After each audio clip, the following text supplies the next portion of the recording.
Hola, ¿cómo estamos? Muy buenas noches. Vamos a hablar acerca de la gracia santificante, que es el tema que vamos a manejar el día de hoy.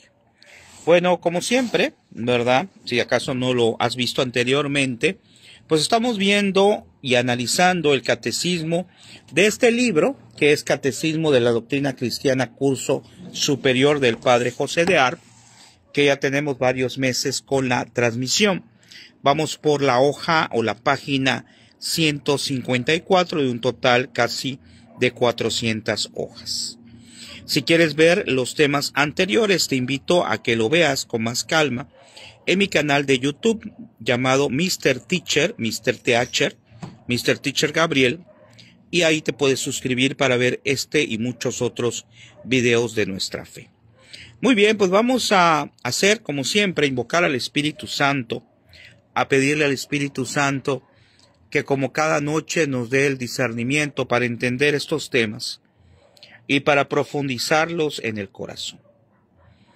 Así que, ya sea que lo veas en vivo o en diferido, vamos a invocar al Espíritu Santo diciendo: ven, Espíritu Santo, llena los corazones de tus fieles y enciende en ellos el fuego de tu amor. Envía, Señor, tu Espíritu y todo será creado y se renovará la faz de la tierra. Ven, Espíritu Santo, ven, Espíritu de Dios. Bueno, pues vamos a compartir este tema que espero que nos sea muy útil e interesante. Entonces, en esta página 154 nos habla acerca de la gracia santificante. Y en la pregunta 10 dice: ¿qué es la gracia santificante? Y responde aquí en el catecismo: gracia santificante es un don sobrenatural y gratuito que el Espíritu Santo infunde en nuestra alma, nos hace justos y santos, hijos de Dios y herederos de la gloria. Esa gracia santificante la recibimos nosotros en nuestro ser. La recibimos precisamente por obra del Espíritu Santo. Y para aclarar más, en la número 11 dice: ¿por qué decimos que la gracia santificante es un don gratuito? Dice, decimos que la gracia santificante es un don gratuito porque el amor misericordioso de Dios nos la concede libremente, sin mérito alguno de nuestra parte. Y en San Juan 3:1 dice: mirad qué amor hacia nosotros ha tenido el Padre, queriendo que nos llamemos hijos de Dios y lo seamos. Todos son justificados gratuitamente por la gracia del mismo en virtud de la redención que hay en Jesucristo. Romanos 3:24. Entonces, esta gracia santificante, esta gracia de Dios, que es dada precisamente por el Espíritu Santo, nos dice que es algo gratuito.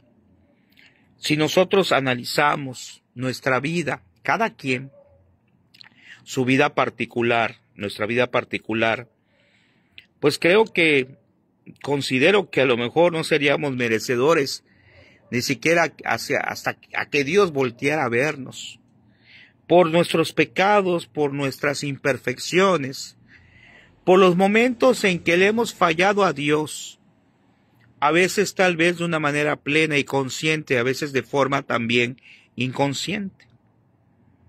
Pero Dios es tan bueno que en el sacramento del bautismo nos hace hijos de Dios y recibimos esa gracia especial de parte del Espíritu Santo. Y en el número 12 dice: ¿cómo nos hace justos y santos la gracia santificante? La gracia santificante nos hace justos y santos, vean bajo qué puntos. Número 1, borrando por lo menos todos los pecados mortales junto con el reato de la pena eterna, y comunicando al alma una nueva vida sobrenatural. Dice: fuiste lavados, fuiste santificados, justificados en el nombre de nuestro Señor Jesucristo y por el Espíritu de nuestro Dios. 1 Corintios 2:11. Esta nueva vida sobrenatural es una participación misteriosa de la vida de Dios. Quien la recibe es nacido de Dios. Nos dice Juan 1:13. Y por lo mismo, hijo de Dios a imagen suya. Entonces, esa gracia santificante que nos hace ser hijos de Dios, que nos hace quitarnos, en el caso del bautismo, al recibirlo, pues al ser hijos de Dios nos quita el pecado original con que nosotros nacemos. Nos vuelve un alma limpia. Ya después vienen los pecados actuales, que son los pecados que cometemos ya posteriormente en nuestra vida ya niñez, pero ya con conciencia. Y esos se quitan precisamente con el sacramento de la confesión. En el 13 nos dice, ¿con qué principia la justificación del pecador? La justificación del pecador principia con la gracia actual preveniente que ilumina al pecador y le mueve a moverse a Dios. Esa gracia no solamente es en ese momento del bautismo. Esa gracia es algo sobrenatural que Dios nos da para estar limpios en su presencia. Y esa gracia, como aquí nos dice, cuando ya tenemos uso de conciencia, nos tiene que mover a quitarnos y a evitar el pecado. Porque es algo que nos mueve hacia Dios. Es algo gratuito.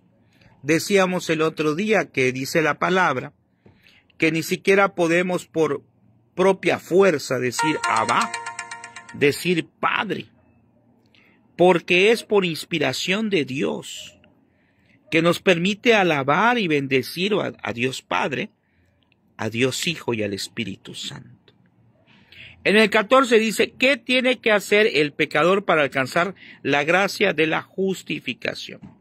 Debe el pecador cooperar a la gracia actual y prepararse a recibir dignamente el sacramento del bautismo. Por eso dijimos que se recibe en el bautismo, o de la penitencia si ya está bautizado. Es decir, esta gracia de Dios se recibe primero en el bautismo, pero como ya dijimos, cuando sean ya una persona consciente, que ya hace su primera comunión, que ya se confiesa, pues esta gracia se va a recibir a través ya del sacramento de la confesión. Dice, el que te hizo sin ti, no te justifica sin ti, nos dice San Agustín. Es decir, el que se hizo sin ti, a pesar de que no te creó bajo nuestra aprobación. Me acuerdo que una vez un joven, en un video decía un sacerdote, que un joven en España le dijeron, pues nada, gracias a Dios porque te dio la vida.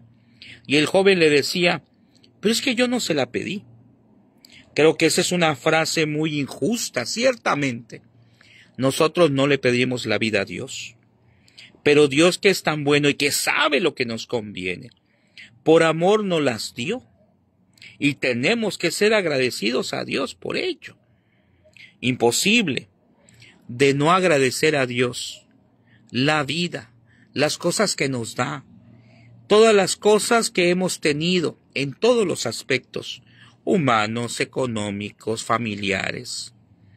Porque quien no agradece a Dios, pues lógicamente es un desagradecido, pero es un desagradecido con quien nos ama profundamente. Les recuerdo lo que les decía la otra vez, como decía Jesús en el Sagrado Corazón, que tanto he amado a los hombres, y en la mayoría solamente recibo ingratitud y desprecio. Vean el nivel de amor que Dios nos tiene. Luego nos dice, el que te hizo sin ti. Y luego dice, los niños reciben la gracia de la justificación o la gracia santificante en el bautismo, sin cooperación alguna personal, claro, porque ellos, sobre todo si lo están haciendo pequeños, no son conscientes plenamente de lo que están recibiendo. Pero nosotros como adultos debemos de buscar el bautismo para los niños desde pronta edad. Esto es un ejemplo. Hay algunas personas que dicen, no, ¿para qué lo vas a bautizar? Mejor hasta que esté grande, tenga uso de conciencia y decida bautizarse. No es así. Porque nosotros como padres de familia deseamos lo mejor para nuestros hijos, ¿verdad? Ni modo que a un niño que acaba de nacer, a un hijo de nosotros, digamos, no lo vamos a vacunar porque, pues cuando sea grande que él decida si le conviene o no la vacuna. No. O no le vamos a decir, no, pues no le vamos a dar leche o los alimentos que sabemos que le son de acuerdo a la edad, sino le vamos a decir que escoja cualquier cosa, que agarre cualquier comida que haya en cualquier lugar. Si velamos por nuestros hijos en el aspecto humano, pues lógicamente también en el aspecto espiritual. Por eso debemos de bautizarlos lo antes posible, porque así ya se vuelven hijos de Dios y reciben lo que estamos viendo nosotros, que es la gracia santificante. Luego nos dice, los adultos tienen que prepararse con los actos de fe, esperanza y caridad, contrición de corazón y propósito de enmienda. Ya sea que el adulto se bautice ya grande, ¿verdad? Lo que conocemos en algunos lugares como los catecúmenos, es decir, aquellas personas que van a recibir el sacramento del bautismo, pero que ya tienen una edad avanzada, a lo mejor 17 años, etcétera.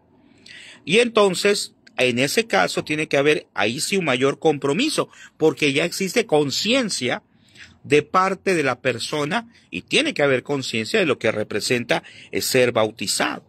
Igual cualquier otro sacramento, igual en el de la confesión, que ya la persona está más consciente, es adulta o es adolescente o es un niño, pero ya tiene a lo mejor 8 o 9 años, y entonces tiene que ser consciente de lo que está haciendo en el sacramento.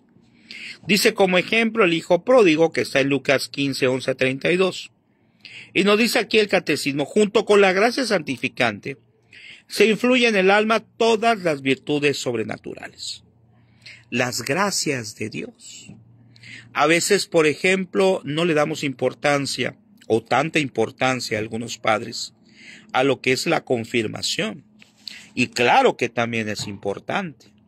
Tanto el bautismo como la comunión, como la confirmación, donde de manera distinta, no otro, sino de manera distinta, se recibe nuevamente al Espíritu Santo. Como aquí nos dice, para darle las virtudes sobrenaturales que Él provee. En el número 15 dice, ¿cómo se pierde la gracia santificante? La gracia santificante se pierde por el pecado mortal, nos dice el catecismo. Claro, porque el pecado mortal es la separación completa del hombre hacia Dios. La separación entre el hombre y Dios es a través del pecado mortal que nosotros cometemos. Que ya hemos dicho muchas veces, porque tiene que quedar claro, que para un pecado sea mortal son 3 cosas. Materia grave, que es quebrantar algún mandamiento de Dios o la Iglesia. Materia grave, plena advertencia y pleno consentimiento. Plena advertencia, que yo lo sé, y pleno consentimiento, que sabiéndolo no me importa y lo quebranto. Allí hay pecado mortal. Y hay que acercarse al sacramento de la confesión. Y si es pecado venial, que carece de alguno de estos o de 2 de los elementos que acabo de mencionar, pues también cuando se acumula mucho, pues hay que ir también a confesarnos. Y nos dice la 16, ¿cómo se recobra la gracia santificante perdida por el pecado? Dice, la gracia santificante perdida por el pecado se recobra por la contrición perfecta y por el sacramento de la penitencia. Hay que hacer, cuando veamos el tema de la confesión, hay que hacer los 5 pasos para una buena confesión. Hay que hacerlo, y el más importante, lógicamente, es la contrición perfecta, es decir, sentir dolor de haber ofendido a Dios. Y el otro, pues ya la confesión de boca, que es precisamente decirle al sacerdote lo que hemos hecho mal. Luego el 17 nos dice, ¿cómo se aumenta la gracia santificante? Se aumenta con los santos sacramentos dignamente recibidos y con toda obra buena practicada en estado de gracia. Es decir, si estoy en estado de gracia, las cosas buenas que yo haga son contabilizadas como tal, son vistas por Dios. Vean qué importante es estar en gracia de Dios, tener esa gracia santificante. ¿Y cómo voy a fortalecer esa gracia santificante? Como aquí nos dice, precisamente, aumentando la frecuencia sacramental. A veces nos limitamos solamente a ir a comulgar los domingos. Pero por ejemplo, ahorita que tenemos vacaciones, si tenemos la oportunidad de ir a misa entre semana y comulgar, si estoy en estado de gracia, pues lo debo de hacer. Está en juego, ¿qué cosa? Ya para terminar. Está en juego mi relación con Dios. Está en juego mi salvación. No es cualquier cosa. Quien decide vivir en pecado y no hace nada mortal y no hace nada por cambiar. Qué tristeza. Porque decía un sacerdote muy interesante, decía, quien vive en pecado mortal y no decide cambiar. Decía ese sacerdote, ya es una persona, decía, quien no se acerca a Dios y es una persona fracasada. ¿Y qué fracaso estamos hablando? No estamos hablando del fracaso humano, profesional, a lo mejor puede ser la persona más exitosa del mundo y qué bien.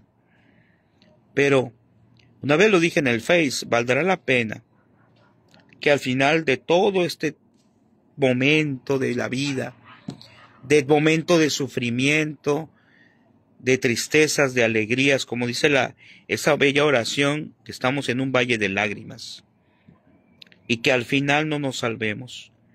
Consideramos que es correcto eso. Consideramos que valdrá la pena que al final, después de tanto sufrimiento, no alcancemos la salvación. Yo creo que no. Yo creo que hay que intentar luchar día a día, aunque a veces no tengamos las ganas, pero por nosotros mismos, por nuestra familia, por todos los que conocemos y por el mundo entero. Y alguien puede decir, ¿y qué tiene que ver que yo trate de vivir de acuerdo a como Dios quiera? Si ve cómo está el mundo. Hay un cuentecillo muy interesante que me contó mi tía, que una vez se acercó una persona a un papa hace muchos años y le dijo, Santo Padre, ¿cómo está el mundo? Y le dice el Santo Padre, con que cambies tú y yo, ya va a haber algo de ganancia. Que el Señor nos bendiga y ojalá lo compartamos para gloria de Dios, pero sobre todo, lo que más me interesa es que los que lo escuchemos, que no lo mío, sino los que escuchemos el catecismo que contiene la palabra de Dios, que es el magisterio de la Iglesia, pues tomemos conciencia de lo que estamos escuchando. Tomemos conciencia y lo pongamos en práctica, que no echemos en saco roto lo que hoy hemos hablado, de buscar constantemente vivir en gracia de Dios. Y si caemos, nos confesamos y de nuevo. No caigamos en lo que a veces algunos caen. ¿Para qué me confieso si va a ser lo mismo? No. Dios sabe nuestras debilidades. El demonio también, y por eso generalmente nos hace caer en lo mismo. Pero nunca debemos desanimarnos. Dios no bajó de la cruz porque tenía un objetivo, la salvación tuya, mía y de la humanidad. Si Dios no bajó de la cruz, no se rindió, nosotros tampoco. Y esto no es cuestión solamente del aspecto, como a veces hablan, ¿no? Del aspecto de autoestima, de superación personal. Va más allá. Está encerrado todo eso junto con Dios. Excelente noche. Nos vemos Dios mediante mañana. Mañana vamos a hablar acerca del tema número 3, que nos habla acerca de las obras buenas que debemos de hacer o intentar hacer para agradar a Dios. Está un poquito largo el tema. El día de mañana es de la pregunta 18 a la 31. Y ya después empezaremos con los sacramentos. Que tengas una excelente noche. Si lo compartes, te agradezco. Buenas noches.